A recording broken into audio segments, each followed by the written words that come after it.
Welcome back to Mixing Up Success. Today, I'm sitting down with Hannah Luttrell, owner and cookier behind Luttrell's Little Cookie Company in Wilsonville, Oregon. Hannah creates custom sugar cookies for all occasions, offering both hand-decorated and printed designs. Her journey began in November of 2022 when she was home with her 2.5-year-old son and encouraged to find a creative outlet. What started as a hobby quickly grew into a business, and over the past few years, she has intentionally shaped that business to support her role as a present, hands-on mom. Along the way, Hannah has learned the importance of setting boundaries, saying no, resisting the pressure to have all the things.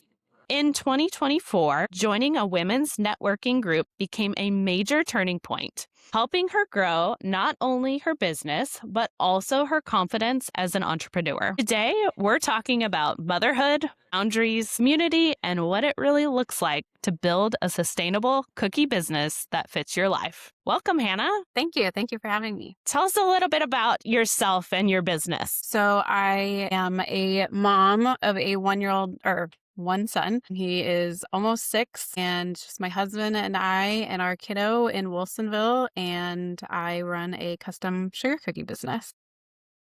That's awesome. About how many cookie orders do you take on a week, or what does your business kind of look like? You're balancing a lot. Yeah, it kind of fluctuates. It depends on what's going on in our personal life, but I try to take anywhere from 2 to 6 orders depending on the amount of those cookies. So I try to go nowhere over 12 dozen a week, Mm-hmm. but sometimes it fluctuates. Yeah.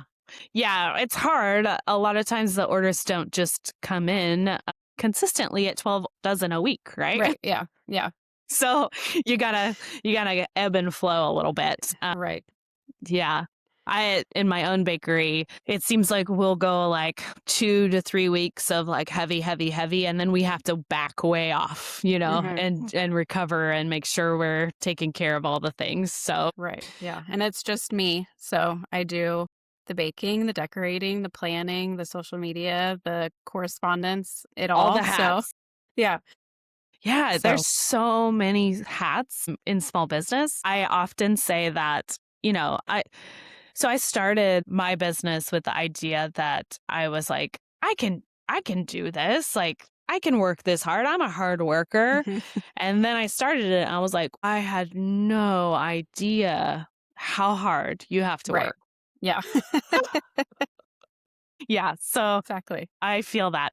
So share for our listeners, because I think a lot of people that are interested in baking are often looking at, how do I get started? Are you a cottage? Do you fall under the cottage Yes. food laws in Oregon? Tell us a little bit about that. Yeah. So I'm a cottage home baker. I fall into those laws. So I do everything out of my home kitchen, decorate and homes. I do all of that. And yeah, I mean, I started as a hobby and wasn't looking to really grow into a business until people were like, you should sell these. I'm like, I can try. So I started doing that. And I've looked into different people are like, how do you do it all out of one oven? It just takes a really long time. Yeah. Yeah. And I've looked into the commercial baking kind of thing, but for me, it just works and it gives me that flexibility of going to pick up my son from school or doing things after bedtime. So the cottage bakery works well for me, and I don't have any desire to have a storefront or a commercial bakery. So it just works. Yeah, I think one of the advantages of being in Oregon is that the cottage food laws, there's a lot of flexibility, and they're very favorable for people that are wanting to start. And you can make good money doing it. I believe it's 50,000. Is that still the limit? Yeah, they've increased it. Yeah. Yeah. So when I first started, I also started as a cottage food kitchen in Oregon. And it wasn't as expansive in what you could do as it is today. And I outgrew it quickly, and I ended up having to license my home kitchen as a bakery, which is the next level, right? And that was because I I was on a growth path. But tell us a little bit about how it went from hobby, because so many of us do that. We're hobby Hmm. bakers. Yeah. We're passionate about it. We love it. How did your business go from hobby to business, and what did that feel like for you? Yeah. So when I started just as a hobby, I just needed a hobby in general. I was told to find a creative outlet. If you have a 2.5-year-old, you're just doing all the mom things, like you need something for you.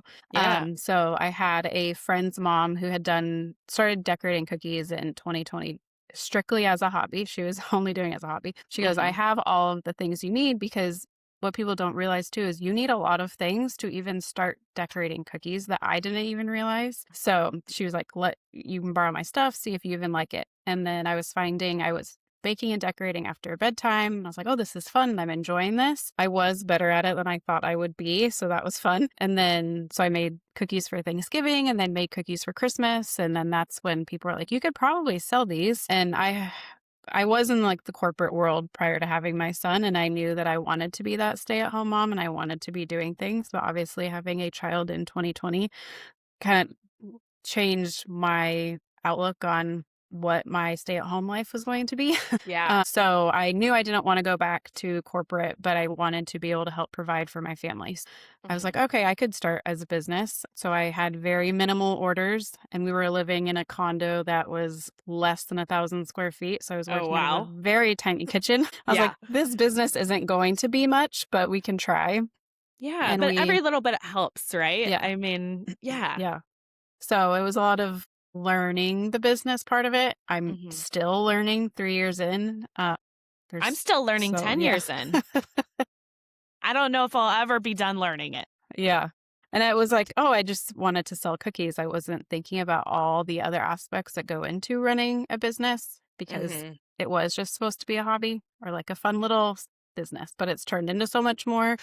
And I'm thankful for that. And we moved 6 months after I started the business. So that allowed me to take on more orders and become more like, I'm going to do this. I'm going to Yeah, that's awesome. jump all in. Yeah. Yeah. Was it Was there a hard point for you in kind of transitioning from like doing something for fun and kind of like as a creative outlet to like, I'm actually going to try to make money at this? Or was that a hard transition for you? It was a little bit. I liked the aspect of getting orders and doing different Hmm. designs because there's all these things that you see and you're like, oh, I want to do that, but Yeah. I don't need the cookie or what am I going to make 12 of these for? So it was nice to be able to get other people's ideas and present that to them. But also it was like, oh, do I want to be doing this every night after bedtime? Or like if I really want to do this, it created a lot of like working with my husband of like, this is what I need from you. And going from being just a stay-at-home mom to now trying to run a business Hmm. and being like, is this what I want to do? But these are the things I need to do in order to make that happen. And I've had great family support between my husband and my parents, my sisters, and everyone's kind of like jumped in when I've needed. So being able for them to be like, well, yeah, let's do this. Like we will be there to support you is helpful. Cause if I didn't have that, then the business part probably wouldn't have taken off like it did. Yeah. Yeah. I think I started as a hobby baker and I would just give stuff away to friends and family. And I also worked corporate jobs and I would take them to meetings and just different things. And when I transitioned to I'm actually going to sell these, it was kind of hard. Like Hmm.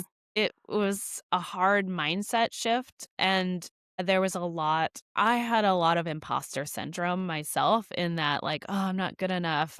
There's so many other people that are better." But it took just a handful of people in believing in me to Hmm. say, "No, like, you're good. People will pay for Right. these," right? Yeah. Yeah. Yeah, and so I like to visit that as a topic because I think we all face it at Hmm. some point when we're Right. starting a business. Yeah. So, was there a turning point when you really realized that this could be a viable business for you? Yeah. So when we moved, that was a big Oh, turning yeah. point because I moved from a very populated area. We were in Beaverton, Oregon. So Okay. there was a lot of cookie decorators there. Just like trying to get your name out anyways is hard. And so when Mhm. we moved to Wilsonville, we moved to a very big neighborhood with a lot of families and a lot going on. And I just went to one like national night out event Mhm. and gave out free cookies and got my name out. And it just kind of snowballed from there with people finding me or recommending me. Yeah. So just having the community that like the few people that I did meet and then that just snowballing into more and more people finding me Mhm. and creating a website and having Google be that thing that pops up when people are looking for cookies in Wilsonville. So the move I credit to really expanding my business, That's which awesome. yeah, Yeah. And I think it sounds like word of mouth was a yeah, big player huge. in Yeah. your growth. And do you do specific types of like do you have a preference or are you targeting a specific type of custom cookie like birthdays or things or are you kind of doing a spectrum? It started as just like whatever. Yeah, um right. Any whatever order, I could get. any order's a good order. Exactly. I do a lot of birthdays, Yeah. specifically a lot of first birthdays. That seems to be very Fun. popular. Yeah. Mhm. Birthdays, and now it's turned into baby showers and bridal showers. So that is kind of my wheelhouse or what is the most coming through. Mhm. I tried dabbling in weddings. Like I went to a few wedding shows and it was just not taking off. I'm like, that's fine because Yeah. sometimes you think you wanna expand into something, and other times you're like, "Well, I tried and it wasn't going anywhere, and I can do all the bridal showers, or I can do the baby showers later down the line." Yeah. So that's been nice.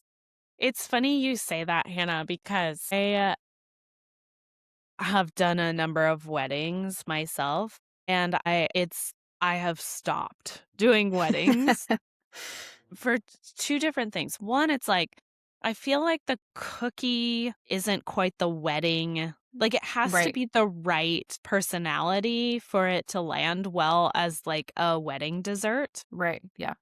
And then 2, I think the expectations around weddings is so high that I have realized I cannot meet it. Like, Mhm.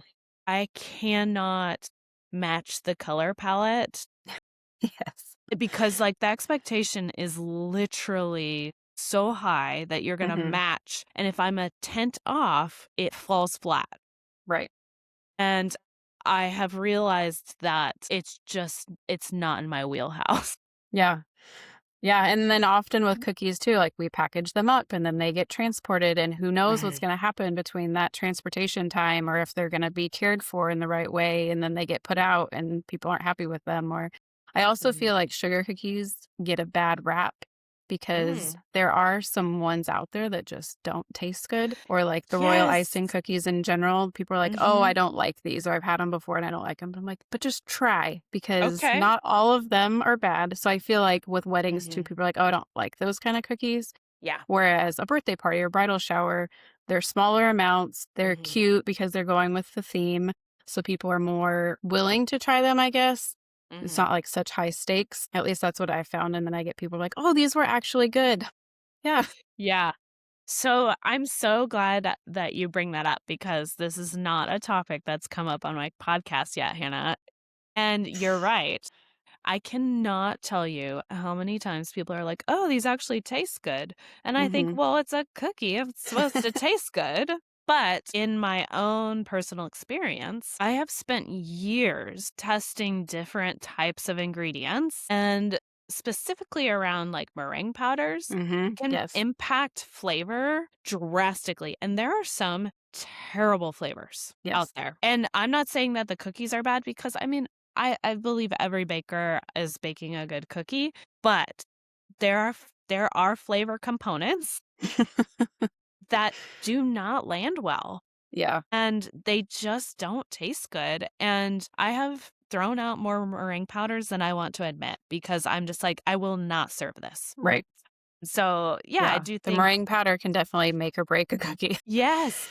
Yes, and, that's been a challenge I've been faced with recently, and I'm trying to explore more meringue powders and see if I can find some alternates, but I Mhm. have not yet found any, so what has surprised you most about running a cookie business?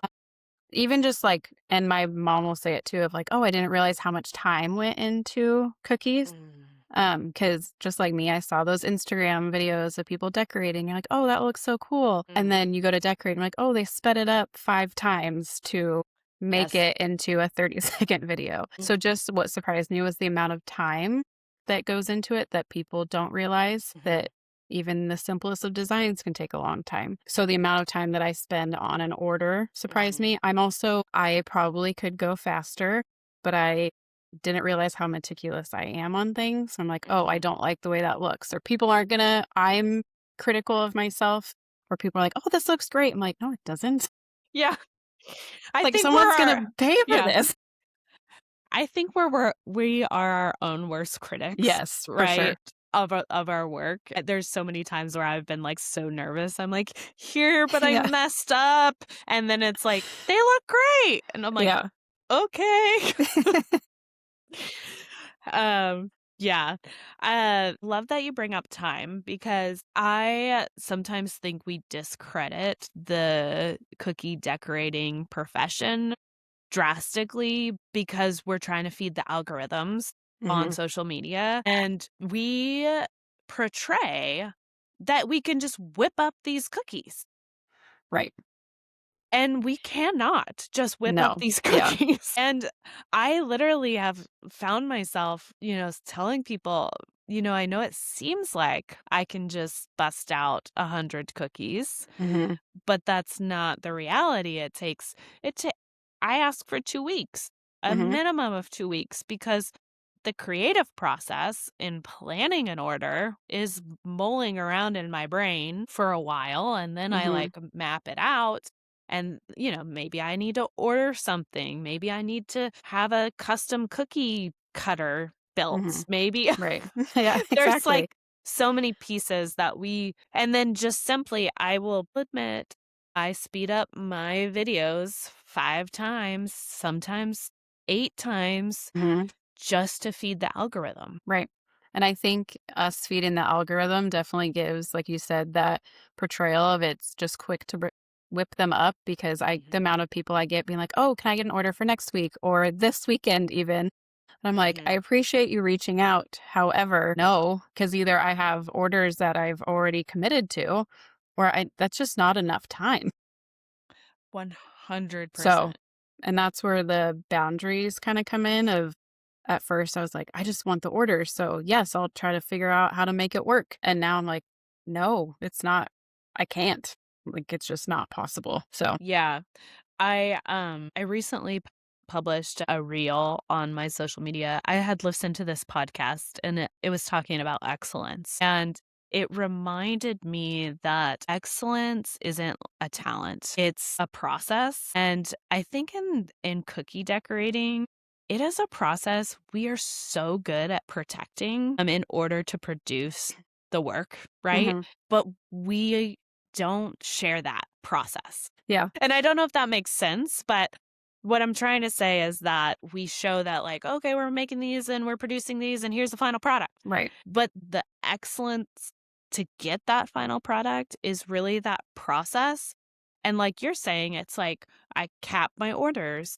I only take on certain things. I can Mhm. only produce this amount of that work. And I'm the same way when it comes to custom work. I can only do so much Mhm.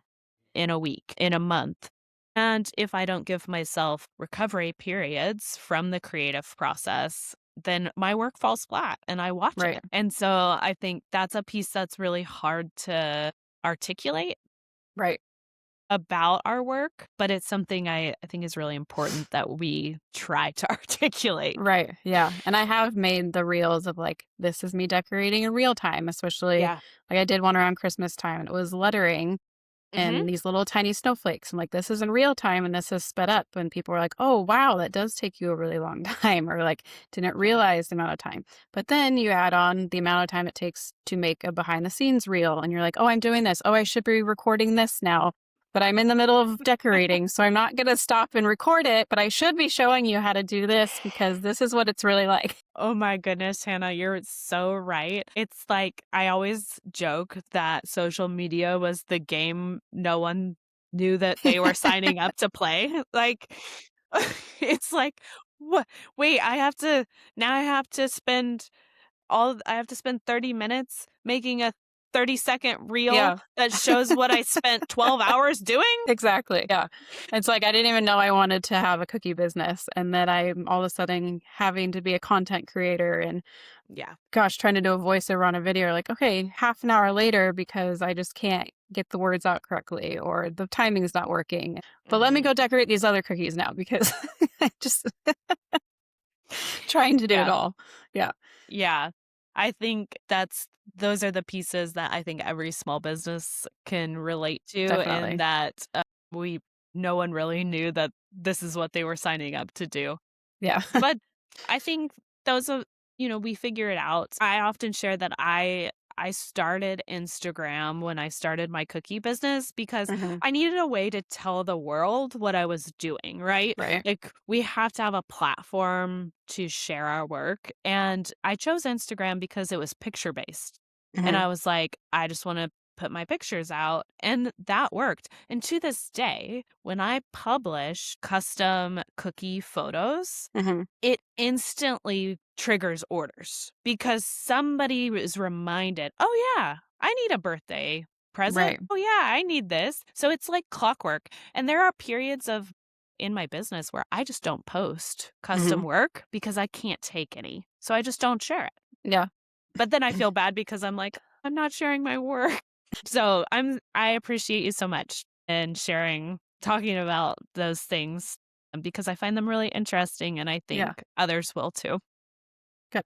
Can we jump into you have built your business around protecting motherhood?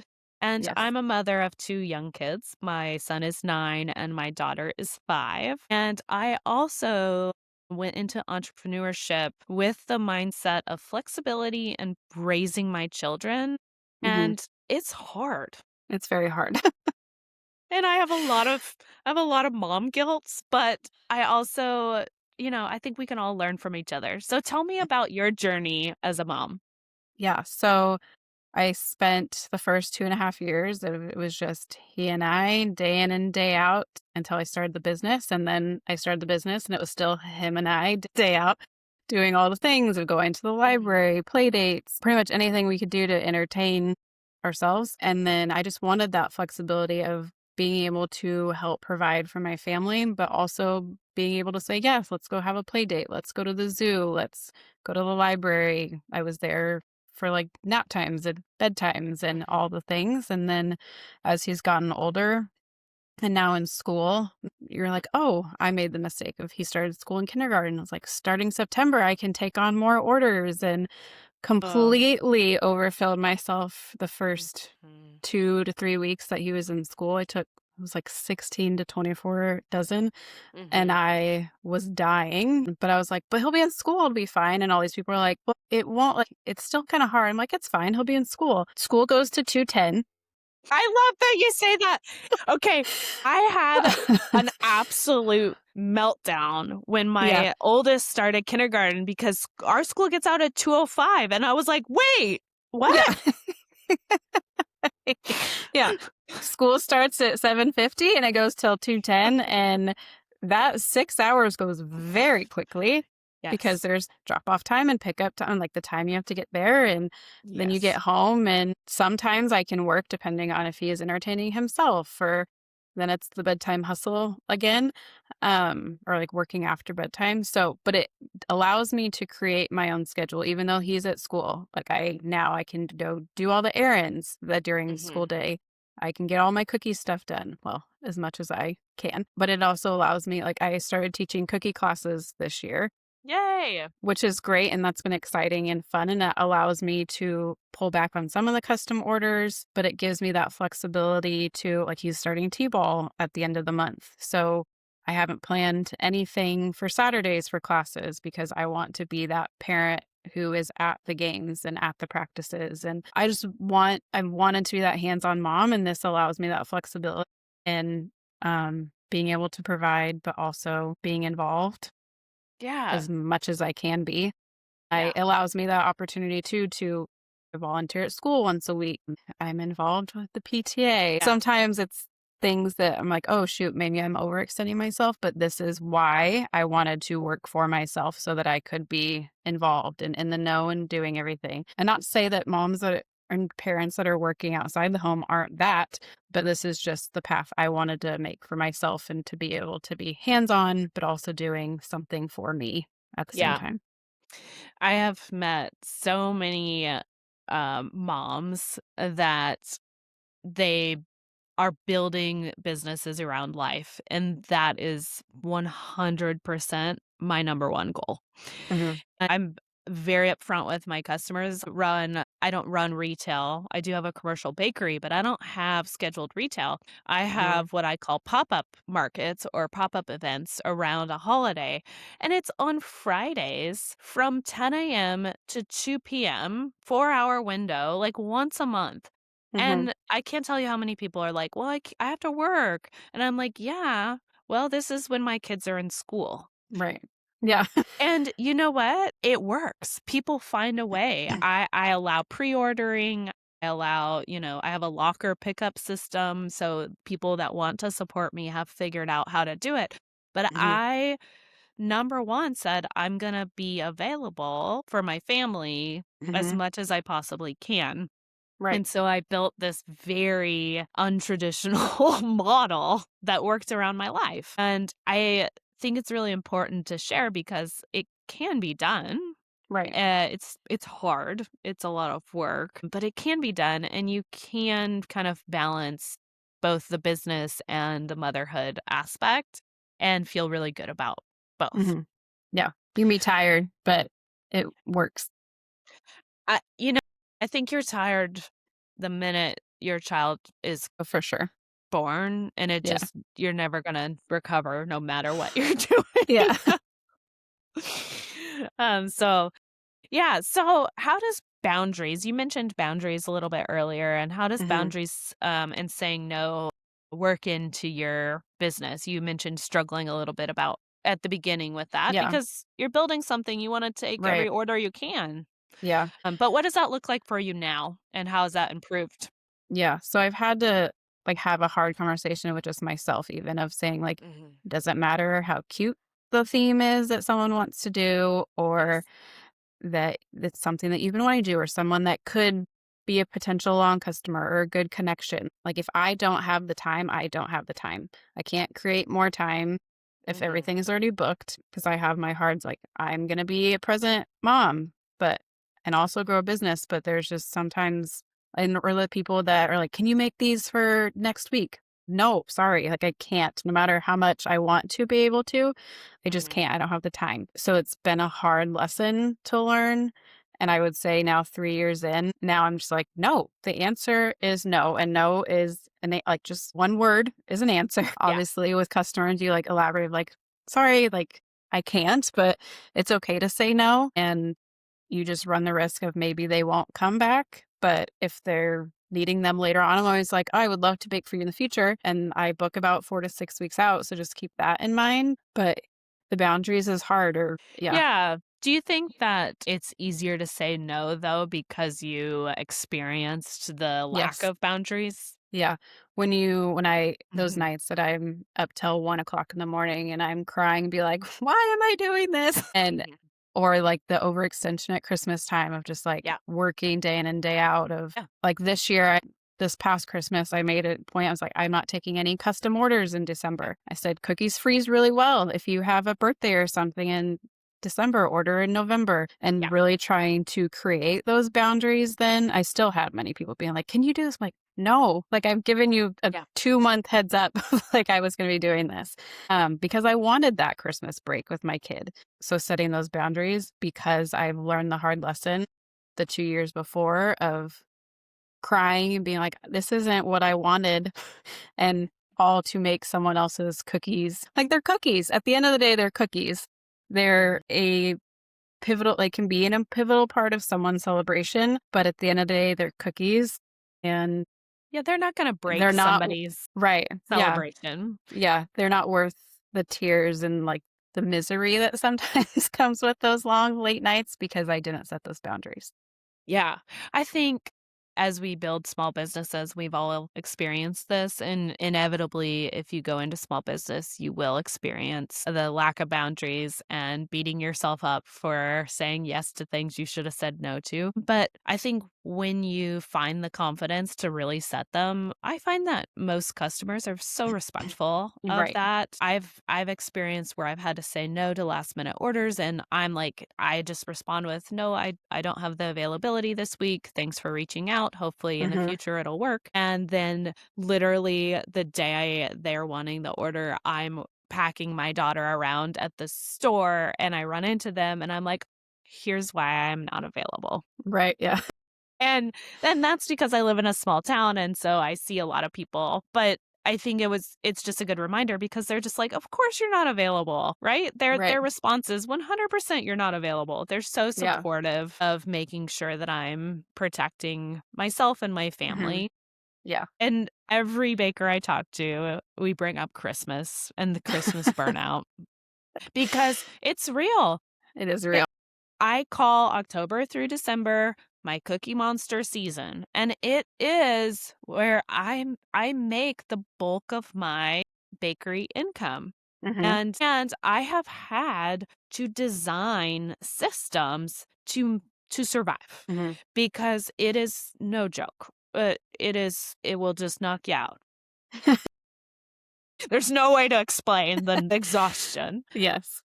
But in doing so, I pump my team up because we know that this is go season. We have a lot of systems in place. We cut ordering off, usually the 1st of October. We stop taking orders for the year and we really scale back on custom work so we can focus on holidays. And when the day my kids get out of school, I turn off the lights and I walk away. Hmm. And bake no more professionally the 2 weeks that my kids are out of school. Right. And that has been an absolute hard boundary for me, and I give my team I have 1 employee that bakes with me full-time, and then, I have a marketing half-time person, and I give them paid time off, and it's like, "We did it." Like, that Hmm. is our reward for pushing through the 3 weeks ahead. Right. So we all, there we have to, like, incentivize ourselves a little bit Yes. to get through it, but Yeah. Yeah, this last year was the first Christmas that I have done that because my son hadn't been in school, so I was like, "Well, I'm just gonna keep plugging away." But having those 2 weeks off where I didn't bake professionally, I didn't bake for us. I was like, "I'm not yeah, baking at all," and I felt so much better going into January yes. having those full 2 weeks off that was like, "Oh, I feel like I want to do this again," because come end of Christmas, you get that last order out the door and you're done. It's like, I don't wanna see another cookie for 2 weeks. Yeah, it's a lot. Our bodies hurt, everything Mhm. hurts, and Yes. yeah, 100%, and I think you have to build in that recovery period or you just won't make it. Like, Right. it's just a matter of time and you won't make it. So with that, you mentioned a little bit ago that you started teaching classes. Can you Mhm. share your cookie decorating classes and how you got into that and what that looks Yeah. like for you? So I was like a year after I had started the business, and people were like, "Do you teach classes?" And I was like, "I'm still learning." No, I don't teach classes. Like, I don't feel like I'm capable of teaching other people. And so at the end of last year, people were like, "Have you thought any more about teaching classes? Like, I would love to take some classes." So I thought about it. I had a friend who does cakes, and she had started teaching some classes. So I went to one of those classes. I'm like, "Oh, this is actually fun, and people are enjoying it." And so I did a trial class with a bunch of my small business friends and just kind of work out the kinks and started teaching in January. And I've taught 5 classes now, Yay! have some That's more lined awesome. up. Yeah. So it's going really well and it's fun. And people, it also gives people, because some people are like, well, they're going to take your business. Like they're going to start doing this. I'm like, I'm not worried about that because it gives people Yeah. the perspective of how much work goes into it. And they're just Yes. decorating. Like they get the baked cookies and they're just decorating. They're like, oh, wow, this is a lot of Yeah. work or this is more difficult than I thought it was going to be.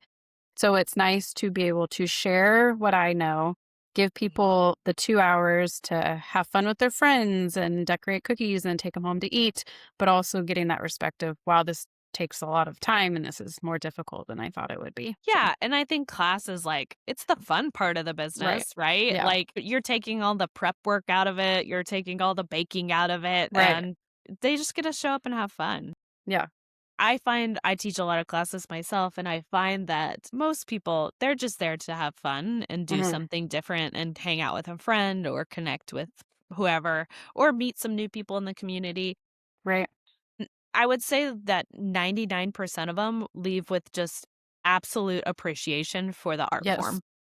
Exactly. Yeah, that's what I've found. Yeah. And they're like, "And I'll be ordering my next set from you." So it's yeah, I find that too, that it's just been a great way to connect with people. Where Mhm. do you partner with other businesses to host classes, or where do you Yeah, host classes? so kind of all over right now. My first class I did through like our Wilsonville Parks and Rec Oh, yeah. just because I was getting into it and they had the space and they took care of registration and everything.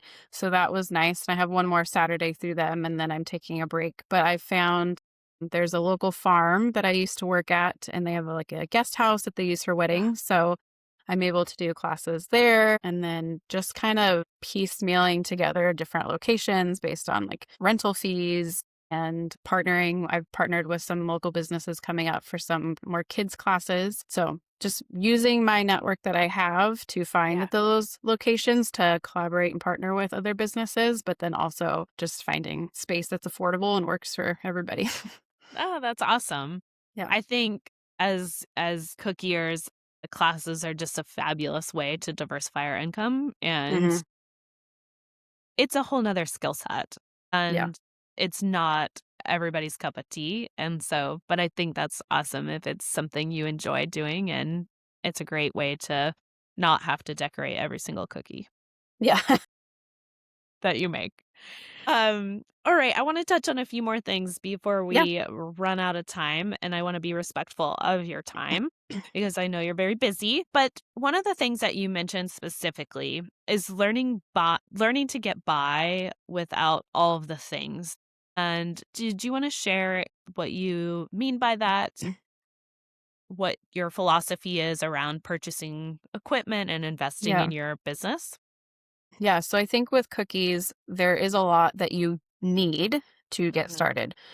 Like you need your ingredients, and I mean, just ingredients alone is a lot. And then your meringue powders, which those vary in pricing, and your different tools that you need. So, all of that, the necessities you definitely need. But with cookies, you also need cutters, and you Yes. don't need every cutter there is. And Mhm. they're enticing, and there's different designs. And now with 3D printing, you can get any kind of cutter you want. All the packaging is pretty. So it's all like, oh, I need all this stuff because I'm going to make these things, which I fell into the pretty packaging because it is fun, but you don't need it to get started. And it's one of those things that once you decide on what you really want to hone in on, like I have a ton of backers for minis, but after minis for last Christmas, my wrist was killing me. And I was like, I never want to do another mini cookie again. There you go. Like, so it's then you are running the risk of sitting on packaging that then you're like, well, if there's no cookie people near me that need it, then you're trying to figure out what to do with it. So, and cutters, you can put anything on a shape. You don't need the cutter that is specific for that shape. So, there's just like, you don't want to go into like spending too much money on things that you don't need when you're just getting started or as a hobby baker. Like, there's a lot of videos out there that you can watch that of like put a cow on a cookie. You don't need a cow shape. So there's a lot you can do with minimal shapes. And I mean, I would spend more money on ingredients so that you do have those good cookies that people want rather than being those ones that people are like, I don't really like these. Yeah, Just, yeah. I think that you and I can resonate very much with your philosophy around purchasing. I put my costs into ingredients and the product. I have minimized packaging. You know, I Yeah. have one type of box. It is Mm. the craft brown cheapest box you can buy because it's good enough, and I don't wanna have to I don't wanna spend $3 on a box when I can spend 50 cents on a box, Hmm. and I have looked at that too because before you know it, you buy a nice box, and then you buy a backer, and then you buy a little ribbon, and Right. you've got the bag, and next thing you know, for a dozen cookies, you're like 8 $10 in packaging. Right. And you're like, whoa, Yeah. now I have to pass that on to my customer. And so I think that I really appreciate you sharing that. I also think when I first started, so I mean, I started with like minimal cookie cutters, right? So like every cookie purchase was like going right back into, or every sale was going right back into buying cookie cutters. Hmm. I honestly buy cookie cutters like maybe once a year now.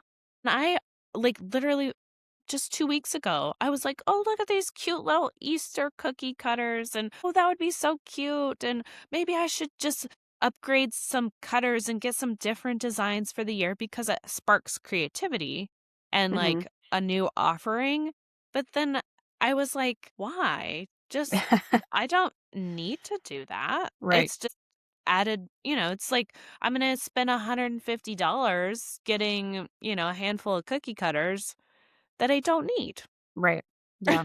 And I have bins of cookie cutters that I'm like, well, one day maybe I'll use these. But I will say, I had the opportunity to buy a 3D printer from a cookier who moved out of the country for a Mhm. great deal with all the filament. And so there's times where like I can create my own cookie cutter, and then that like adds to the customization of the order, but Yeah. only because I can and it's cheaper than I'm like spending to buy another cookie cutter. But Yeah. even like my Easter cookies, I was like, oh shoot, I should get on this. Looking through the cutters that I have gotten before, like, oh, maybe I'll use this one day or maybe I'll do this. I'm like, I don't need any of these. Yeah. So I'm like purging cutters. So if there's anyone local just starting, like Yes. I have a lot to get rid of. Oh, I love that. If you are looking to get into cookies, Hmm. reach out to a baker because Yeah. I also am sitting on bins of cookie cutters that I'm like, I'm never going to use these. Like, Yeah. they're not my go-to cookie Right. cutters because you do find I don't know how you organize your cookie cutters. I think maybe that's a whole nother episode of Exactly. like, how do we organize all these cookie cutters? But I have like these category, little tubs of things. Hmm. But I have specific plaque tubs, right? Where it's Hmm. like when I'm doing custom work and I know I don't have that shape, I always just lean into a plaque because you can put anything on a plaque. Exactly. So, Yeah. yeah, that's I appreciate you sharing that. And finally, I wanted to touch on community and confidence. So Hmm. that was a big piece of your story and finding your own confidence. And what has helped you find your own confidence in your business? I think so. I joined a networking group what was it, last May-ish? Yeah.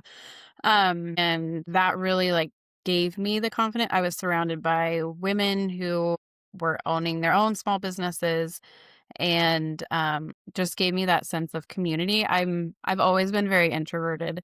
I've always been very shy, until I get to know people. And so I was like, have to make a business, or I created this business and I need to make it known that I have this business. So I'm a networking and I need to branch out and be uncomfortable. And in this part of being uncomfortable has made me more comfortable because I was able to have those conversations with people who I found business owners are also very introverted. Like we're all just not knowing what we're doing. Yeah. I'm Yeah. an introvert. Yes. And so just giving me that sense of community, and we're all struggling with the same things and we all connect on that level, that then it's created different friendships and has given me the confidence to. I was like one of those people like, I will never show my face on social media. I'm never talking in stories. I can't do that.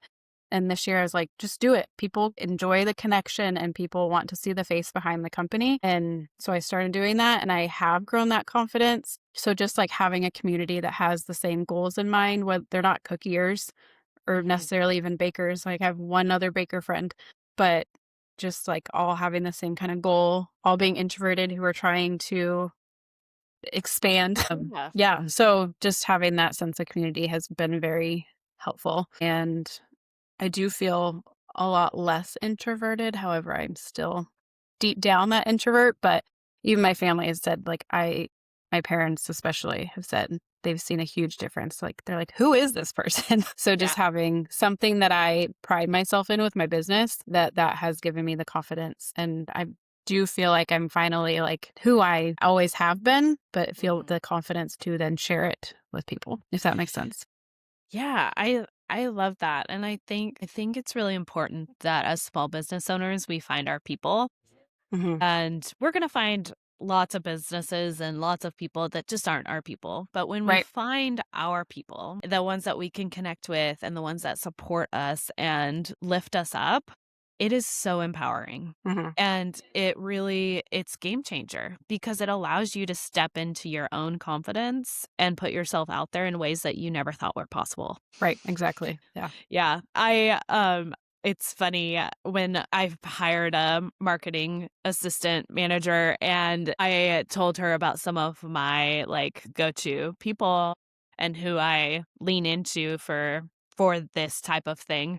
And she just laughed because she's like, "Dani, you just network with flower farms." And I was like, "I guess they're my people when you find your people and they Mhm. really help you step into your own." So Yeah. that's really empowering. What would you say to someone that is in the phase where they're building and they're feeling kind of alone? I would say find your people, whether that's a family, like family members or friends, just keep going. That if you just have just a few people, even who will be there with you and support you and listen to you, that you just keep going. You'll find your people along the way. I mean, I didn't find my people until 2 years into things. Not everybody is going to be your people, also. Yeah. Yeah, and That's that's been a okay. big thing that I've learned of like, I am not everybody's person. Not everyone is my people. So Yeah. you find your supporters and you do the hard. Yeah, and that's where you will succeed. Right. So, I think that's true and finding your support system. Hannah, what does success look like for you right now as a mom and an entrepreneur? Success would be being able to have the business going well and taking on the amount of orders that I want to be taking on and doing those orders well, not Mhm. just the quantity, but like really having quality product going out the door. While I'm also able to be that hands on mom who is going to games and going to school pickup, I think is how I would define being successful. I love that. Yeah, I think it's finding the balance that works for you where you Hmm. feel confident in what you're doing and happy in what you're doing. Yes. And my final question for you is what would you tell the version of yourself from year 1 that just started out? That you can do it. That Oh, I didn't think I'd get emotional. Um, it's gonna be hard Yeah. and it's gonna be worth it because the true you is finally gonna come out. Yeah. Hannah, thank you so much for sharing that because I think so many of us need to hear that. That reminder that we can do it. It's going to be hard, but your authentic self is going to shine. And I truly, truly believe that you can build a business around the life you want to live and whatever that is, motherhood, or if it's a part time gig where you work full time, whatever that looks like for you, you can do it. Mhm. Yeah. So, thank you so much for sharing your story with our listeners. And it's been so fun listening to how you started from hobby baking, grew it into a business, and how you're finding your authentic self and building the business that fits your life. Yeah, thank you for having me. It's been great.